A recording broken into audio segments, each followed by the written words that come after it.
Assalamualaikum warahmatullahi wabarakatuh. Selamat datang di podcast Pura-pura pintar. Sebelumnya kita perkenalan dulu nih dari akun. Nama aku Desti dan di sini ada Caca. Nah, kali ini kita bakal ngebahas apa nih, Kak? Nah, hari ini kita bakal bahas sesuatu yang menarik nih. Apa itu? Aku penasaran ya. Oke, kita bakal bahas tentang Socrates dengan korelasinya nih dengan Islam. Wah, kayaknya bakal menarik banget nih. Kita bakal bahas pandangan jiwa menurut Socrates Dan korelasinya dengan filsafat Islam. Check it out.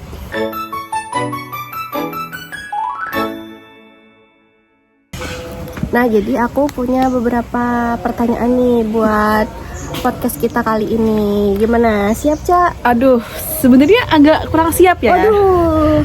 Tapi kita bakal siap karena aku pernah mengutip omongan temanku. Katanya kita tuh dari terpaksa akan terbiasa. Kayak kenal tuh siapa yang ngomong Iya ya? nih.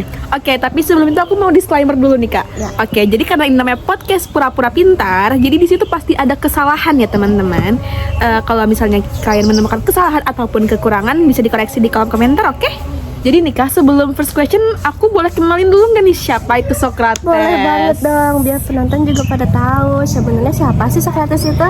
Oke, jadi nih Socrates tuh menarik banget ya. Jadi dia tuh adalah seorang filsuf Yunani kuno yang hidup di Athena sekitar 469 sampai 399 Masehi. Sebelum Masehi. Jadi dia tuh dikenal sebagai bapak filsafat barat. Meski dia ini unik nih, Kak. Wah, apa itu uniknya, Kak? Dia tuh nggak pernah menulis satu buku pun. Kok bisa? Nah, jadi cara mengajarnya tuh unik banget nih. Dan itu tuh bikin penemuan dia tuh diterusin, bukan dengan buku. Jadi dia tuh bertanya terus-menerus nih, Kak, ke lawan bicaranya, sampai lawan bicaranya mikir kayak, ini kayaknya aku yang bodoh deh. Kayak gitu, Kak. Nah, jadi pada sebelumnya itu ini metode dibilangnya metode Sokratik. Jadi dimana kita tuh bertanya terus sampai lawan bicaranya kita bingung juga. Gitu. Jadi nih, Kak, prinsip hidupnya Socrates itu tajam banget tahu. Apa itu, Kak, kalau boleh tahu? Jadi dia tuh bilang, aku tahu bahwa aku tidak tahu. Nah, bagi Socrates, kebaikan tuh lahir dari pengetahuan dan kejahatan tuh muncul karena ketidaktahuan. Dalam pembicaraannya, Socrates tuh bilang, karena maksud dia itu kebaikan lahir dari pengetahuan, karena manusia tahu letak baik dan buruk, dan dia akan menghasilkan tindakan yang pasti baik. Sedangkan ketidaktahuan memberikan tindakan yang tidak tahu nih baik atau buruknya, yang itu yang disebut sebagai kejahatan. Wah, keren banget ya ternyata si Socrates ini. Benar, dan dia dihukum mati loh, Kak, gara-gara ini. Dihukum mati karena cara berpikir ini dianggap menyinggung warga di sekitar Athena itu.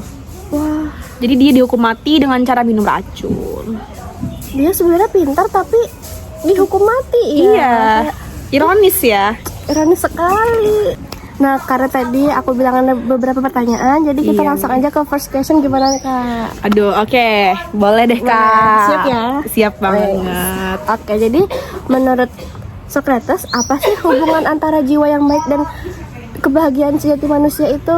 Oke, yang ini menarik banget ya. Tapi sebelumnya aku mau memperkenalkan dulu nih tentang teori eudaimonia yang diperkenalkan oleh Socrates, yaitu teori kebahagiaan. Jadi, Kak, teori kebahagiaan atau eudaimonia ini menurut Socrates itu tuh bersangkut paut dengan prinsip kebaikan atau fadilah dengan pengetahuan atau vice and virtue and knowledge, serta kejahatan dengan kejahilan atau vice and ignorance. Nah, menurut Socrates tuh kalau misalnya kita berbuat baik, kita bakal dapat balasan yang baik juga. Kalau kita berbuat kejahatan, kita bakal dibalas dengan kejahatan juga. Nah, tapi Socrates juga menekankan bahwa itu semua tuh tidak serta-merta terjadi begitu saja. Itu juga diberikan peluang oleh nasib baik. Jadi ya kalau misalnya nasibnya buruk ya tetap aja pasti bakal ada dapat kemalangan meskipun udah berbuat baik nih, kayak gitu, Kak. Dan hal ini jadi menarik nih karena ini juga masuk dalam Islam. Wah, nyambung ke Islam juga ya? Iya, nah kan Socrates bilang kalau misalnya kekayaan, kesehatan dan juga kekayaan, kesehatan dan juga kebahagiaan itu tuh selalu bersangkutan kak, karena kan dipengaruhi nasib baik, dan itu tuh juga jadikan ujian sama kayak di agama Islam. Nah dalam surah Al-Baqarah itu tuh dijelaskan nih bahwa manusia tuh bakal diuji dengan kesehatan, kelaparan, kekayaan dan lain-lain. Nah dan itu tuh sesuai dengan takdir, konsep takdir. Socrates menekankan nasib baik dan Islam menekankan si takdir tadi. Namun uniknya nih, kalau Islam kan jelas nih di Al-Quran, sedangkan Socrates itu tidak menerangkan secara jelas nih maksud dari nasib baik tersebut. Gitu kak. Wah, ternyata keren banget ya. Iya. Mereka itu bertemu pada titik yang sebenarnya mengalami perdebatan, Benar. yaitu kebahagiaan juga disangkutkan dengan nasib baik. Dalam Islam disebut takdir, dan dalam sejarahnya Socrates tidak membahas lebih jauh definisi nasib baik tersebut. Iya, gitu ya, Kak. itu yang membuat kayak Islam ini agak lebih unggul ya, bukan Iya. agak sih, memang lebih unggul Iya, ya, karena pastinya dong. Islam ini menerangkan secara jelas di Al-Quran, di hadis dan sebagainya tentang konsep kebahagiaan ini. Iya. Sedangkan Socrates ini hanya menerangkan maksudnya itu kayak hal dasarnya dan juga mengenai nasib baik tersebut yang tidak diterangkan. Sedangkan Al-Quran memberikan di penjelasan contohnya dari Iya. nasib baik tersebut. Iya, Islam tuh kayak ada bukti nyatanya tulisannya gitu nah. Iya, bener kak. Oke, kayaknya pertanyaan pertama udah selesai nih ya kak, Iya. udah clear. Kita lagi ke pertanyaan kedua nih, Kak. Aduh, jadi deg-degan banget nih. Nah, pertanyaan kedua ini berat tapi relatable, Kak. Wih, apa tuh kak? Menurut Socrates, yang lebih penting itu sebenarnya jiwa atau tubuh sih, Kak? Oke. Kayak di zaman sekarang tubuh kayaknya lebih penting ini ya, Iya. bagi para apalagi Gen Z kayak. Apalagi ada yang kayak skincare, Iya. nge-gym, diet. Nah, tapi kadang jiwanya tuh lupa dirawat. Bener banget. Tapi menurut kakak sendiri nih, gimana nih menurut kakak lebih penting mana? Lebih kalau menurut aku sama-sama penting ya, cuman di sini kan aku lebih kepo nih, kayak menurut pandangan Socrates ini lebih penting jiwa atau tubuh sih? Nah, kalau misalnya bagi si Socrates nih, jiwa tuh 100% lebih penting tanpa debat. Ya. Karena menurut Socrates jiwa itu adalah pengendalinya dan tubuh itu cuman kendaraannya gitu loh. Jadi kayak mobil nih misalnya, Ya. mobil kan nggak bisa gerak nih kalau Ya. nggak ada pengemudinya. Nah, kayak gitu bagi Socrates. Oh. Makanya dia santai banget nih waktu dihukum mati, karena menurut dia tubuhnya boleh rusak tapi jiwanya jangan sampai rusak. Jiwanya masih ada. Iya, jangan sampai rusak nih Iya. jiwanya. Dan Socrates sih percaya kalau jiwa rusak alias penuh ketidaktahuan atau ketidakadilan nih. Jadi jiwa itu kan rusak nih, sudah tidak ada pengetahuannya, orang yang nggak adil. Itu tuh lebih berbahaya tahu daripada penyakit fisik menurut Socrates. Makanya dia bilang lebih baik menderita secara fisik daripada melakukan kejahatan, karena kejahatan itu merusak jiwa. Wah, segitu pentingnya jiwa ya ternyata. Bener banget. Dan ini yang menarik nih, ini nyambung banget sama Islam. Wah, dikaitkan juga dengan Islam nih teman-teman. Iya, jadi dalam Islam manusia itu gak cuman badan, ada qalb atau hati, ruh dan juga akal.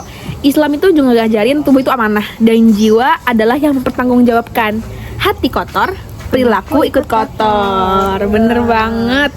Dan ada konsepnya nih teman-teman untuk memperbaikinya, yaitu adalah konsep tazkiyatun nafs, membersihkan jiwa. Mirip sama Socrates nih. Kalau di tazkiyatun nafs itu ada yang namanya riyadah dan juga mujahadah. Apa itu, Kak? Riyadah itu dan mujahadah itu adalah proses dimana kita membersihkan diri kita dengan mengakui dosa kita, berusaha untuk tidak mengulanginya lagi, dan melatih jiwa kita. Nah, sama juga kayak di Socrates nih. Socrates juga menekankan nih pentingnya membersihkan jiwa melalui refleksi, Kak. Jadi kata Socrates tuh kita tuh harus membersihkan jiwa kita melalui refleksi diri dan juga latihan pengendalian diri. Bedanya nih, kalau Socrates tuh pakai akal dan dialog, sedangkan Islam itu pakai wahyu dan ibadah. Goalnya sama-sama membuat manusia menjadi bermoral, maaf teman-teman ya, jadi bermoral dan juga sadar diri.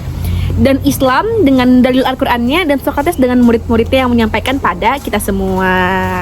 Oke. Jadi kesimpulannya, menurut Socrates itu jiwa lebih penting dari tubuh. Dan Bener. Islam tuh kan juga sepakat karena tubuh juga sementara, sedangkan jiwa itu bersifat Eternal eternal. atau abadi. Gitu, Gitu teman-teman. Oke, kita lanjut pertanyaan ketiga. Aduh. Kakak tahu nggak Socrates itu punya kalimat legendaris? Kalimat legendaris? Iya. Apaan tuh, Kak? Kenali dirimu sendiri.